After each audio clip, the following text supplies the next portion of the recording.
really about how we show, how we interact with marginalized populations, groups that, that need a particular level of support. And so I want to be able to communicate to you why I am standing in front of you having this dialogue with you. So in order to do that, just go through today's agenda.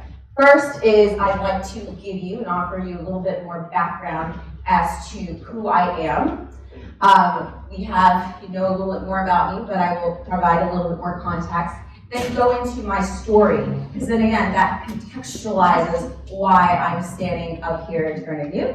And then, actually, thirdly, I probably should have edited that. So not necessarily opposition, but the challenges that we may confront or experience when we're working with these communities, right? What are some of those challenges? And that's where that will lead into our discussion. So all of you, I hope, received your case studies or scenarios. Hopefully you thought through some of those questions. You have some great answers, and I want us to engage in discussion. So that's where it's going to be a lot of dialogue. So as far as my background, I think Professor O'Toole talked about my attending Hamilton College.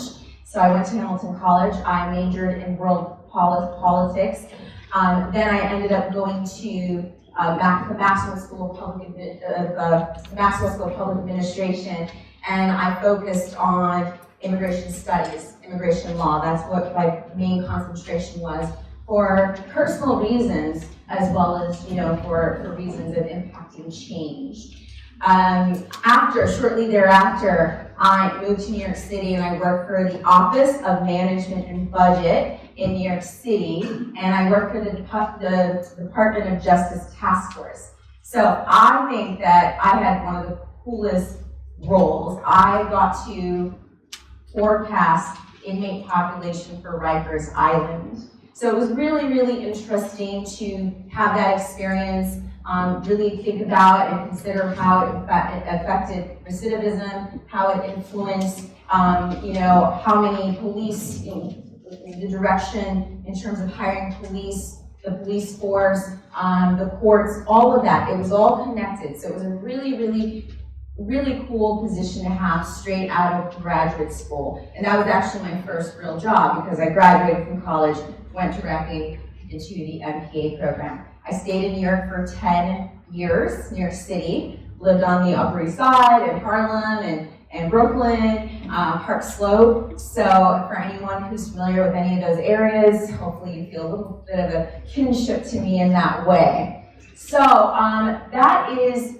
the face of who I am, but there is a deeper and longer history of who I am and how I got to be here today. And I think many of you have this sheet right in front of you. I wanted to actually have you look at it in advance, because it might be a little hard to read up here. So you don't need to really pay attention to the specific details of this game board, because I'll fill in the blanks. But there are a couple of reasons why I displayed my story in this way. So the first thing to keep in mind or focus on are the colors. So the red essentially indicates where I experienced a lot of stop gaps in my immigration or undocumented immigration story. And the green is where I was offered an opportunity to proceed, and I experienced successes. So in my journey, in a nutshell, I would have moments of extreme advancement, and then I'd experience stop gaps. And that's what it was. And what's interesting is I've had some people say, gosh, Martine, you're the luckiest unlucky person I've ever met. Or, they just come up with all these different analogies. I'm not sure which one it is. Sometimes it's the randomness of life. But that's one of the reasons I have this, just so you can see from the beginning of my journey to the very end and how long it is, right? The other is, if you notice the two dice up there, is to emphasize that when I speak, particularly to the undocumented immigrant community, people ask me, they come up to me afterwards, and they say, hey Martine, how did you do it? what's the prescription? And I cannot emphasize enough how daunting that was for me, and that's a huge burden to place on anybody. So for a long time, I stopped speaking. I just couldn't do it anymore because I couldn't handle the weight of that responsibility of telling people what they should do. But what I realized, and that's why I came up with this diagram, was there is no prescription, right, in terms of affecting a particular outcome, my outcome. I don't know if many of you know a gentleman by the name of Jose Antonio Vargas. He's a big, he's an influencer in the undocumented immigrant space. He and I are the same age. We were undocumented, we began our undocumented immigration journey around the same time. He speaks out, he's got a lawyer, he's doing everything he can, yet he's still undocumented. And I'm not, right? So there isn't a prescription. It's just as random as a roll of the dice in terms of the outcome that you will get. So those are the main two reasons why I created this, and certainly now I would like to fill in the blanks as far as my story, right? So, I was born in Lusaka, Zambia, in Africa. My mother and my father, it's important to indicate that my mother and my biological father are from the DR Congo, are and were from the DR Congo. My mother and father divorced when I was very young. I moved from Zambia, went to Congo for a year or two, and then we immigrated to the United States, we being my mother and I. Her entire family lived in the US. A lot of them were established, going to school here, US citizens. So it was us, trying to reconnect with our family, pursuing the American dream. That's really what it was. So came to the US when I was 4. My mother remarried to a US born citizen. Life was relatively good for me, right? But then the first shoe dropped. My stepfather got ill, and then he died when I was 13. And then the unthinkable happened, because that's when the second shoe dropped. The unthinkable, the thing that I believe that any child, and I've spoken to groups of children who are in 6th and 7th grade, and that's the biggest fear, to lose your foundation, right? All of us need that home. And for children, home is their mom and dad. So a year and a half after my stepfather died, my mother died. And so I immediately became an orphan. Now, I did have family in the United States, and most of them lived in the Maryland area, so, I was hoping that would offer me relief, but it didn't, because in a year, I went to 3 schools, was tossed around from 3 schools in 2 different states. I experienced abuse, neglect in some of the households, and there were other people within my mother's family that were just complicit in what was happening to me.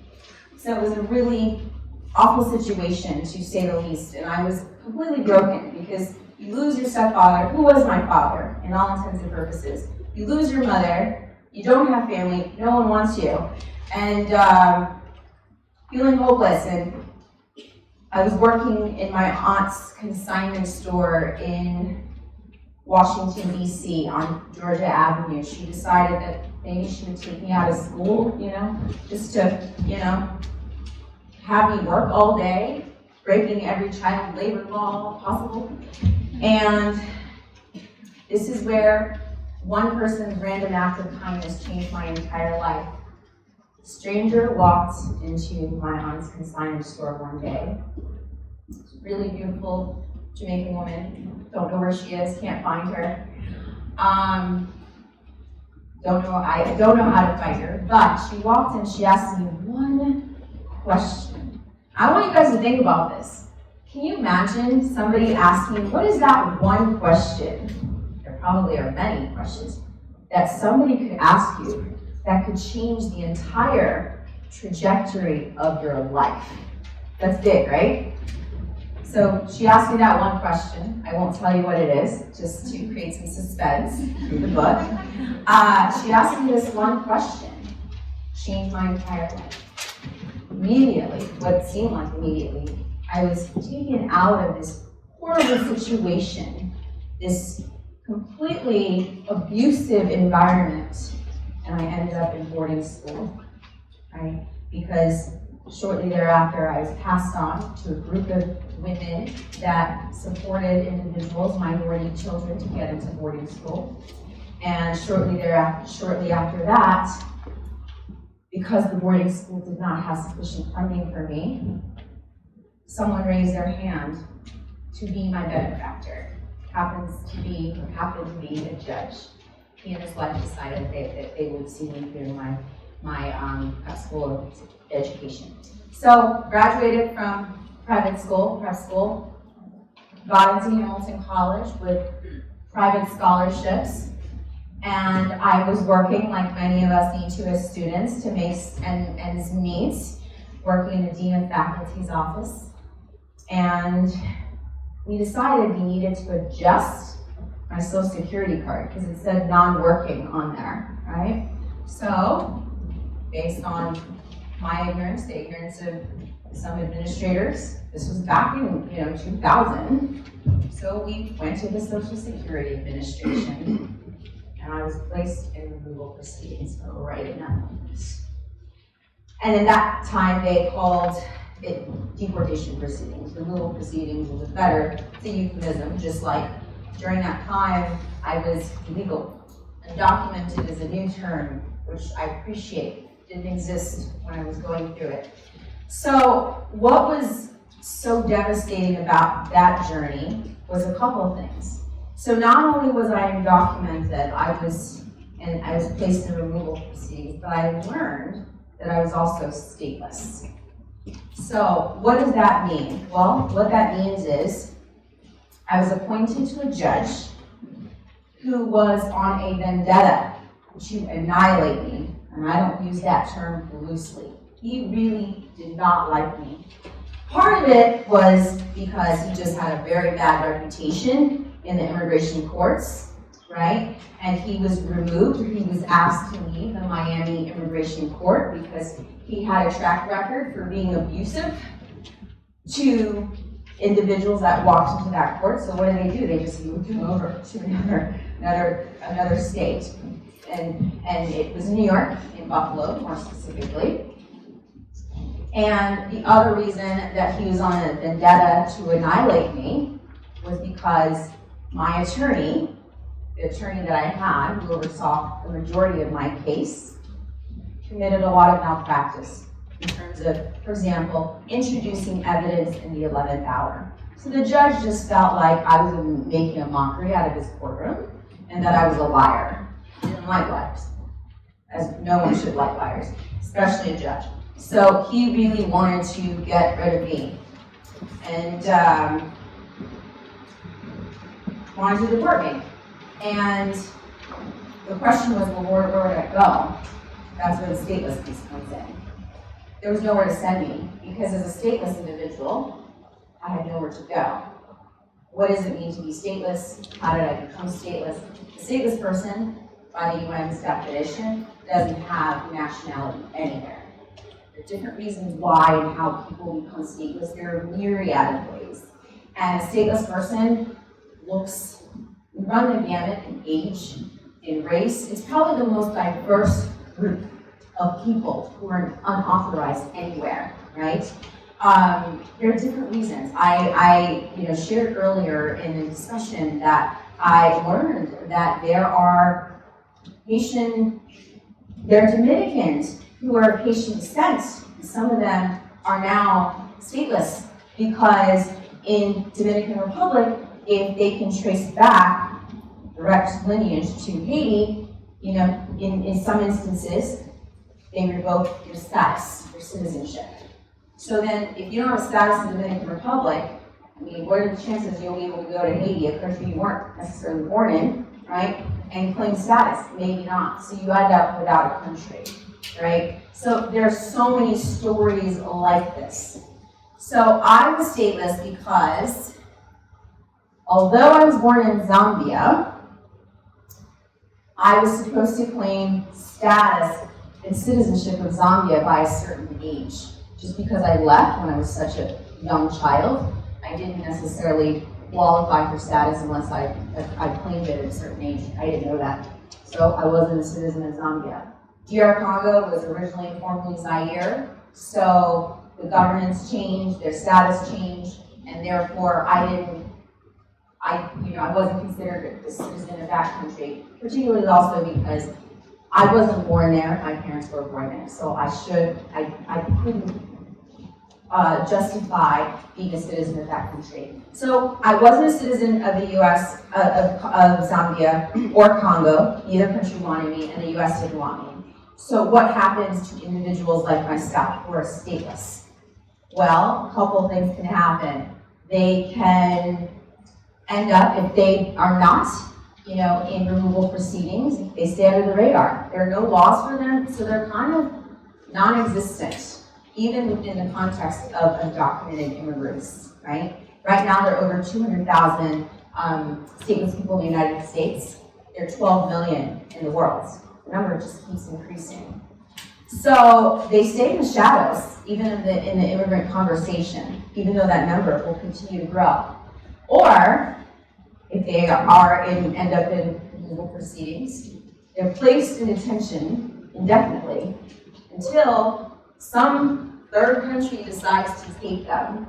I don't know how many third countries are going to open their borders to stateless individuals. So for me, and I shared this earlier during a podcast interview, was the irony was the consideration of sending me to Mexico as a third country. Maybe Mexico would take me. They didn't, but that was the possibility, which I think is kind of ironic.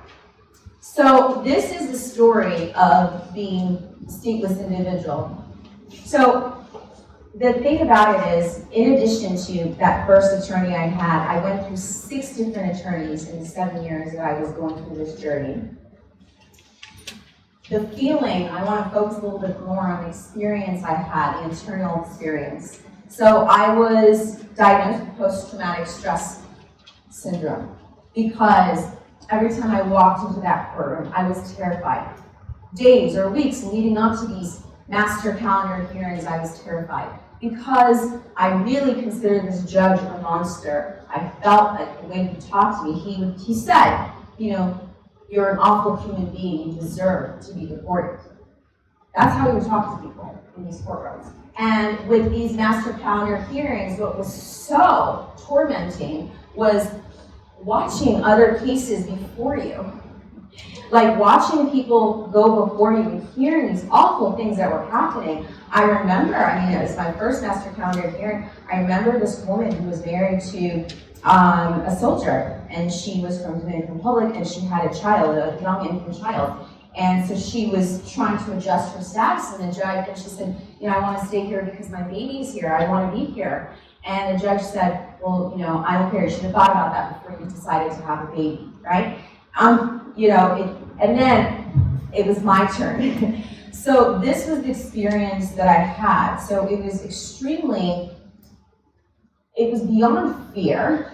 It was feeling like this tormenting, right? The unknown. What is going to happen to me?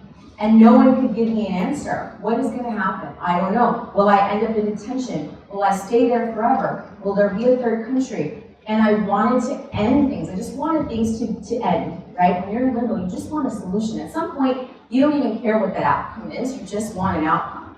So, studies show, and I'm imagining some of you are, have majored in psychology or know a little bit about psychology, but psychological studies show that the fear of the unknown is one of our greatest human fears, and that's why these movies, these thrillers, these horror films are so big, because it keeps us in this space of suspense and the unknown. It draws us in. So that's what it was. It's like you're always waiting for the other shoe to drop. You don't know when it's going to drop. You don't know which hearing is going to be the one where you were placed in detention. And I really believed that if I ended up in detention, I wasn't going to make it out. I knew that. I knew that about me. I just knew who I am as a person. I know that, there were lots of triggers that I had. I knew that I wasn't going to be able to survive it. So, to make the long story short, that's in the book, my case lasted for 7 years, right? So, in the course of those 7 years, I was a student, very much like many of you, in Maxwell School. And I remember, as we were wrapping up our program, what most people do in these programs is they start looking for their next job, what's their job, And I kept thinking, wow, this is so unfair. I'm not allowed to work.